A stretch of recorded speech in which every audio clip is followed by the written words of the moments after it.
Ngayong araw ay mag-i-spray tayo ng mga gulay. Ito ang ano guys, Ladit insecticide. Ayan, kalahati nito dahil bawas na nga ito dati. Uubusin natin. Lalahukan natin itong D10. Ito'y fungicide. Ayan, lalagyan natin ng 1 kutsara at kalahati.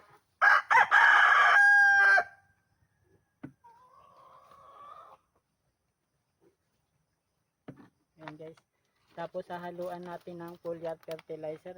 Ito guys ay pamparami ng bulaklak, pampalaki ng bunga. Ayan. Katapos nga lagyan ng tubig, haluin natin para ma-mix ng ayos yung nilagay nating insecticide, pesticide, saka yung foliar fertilizer. Ayan, tip lang guys sa mga nagtatanim. Huwag tayo mag-spray ng may lahok na foliar fertilizer kapag mainit. Kailangan sa umagang-umaga or sa banda hapon.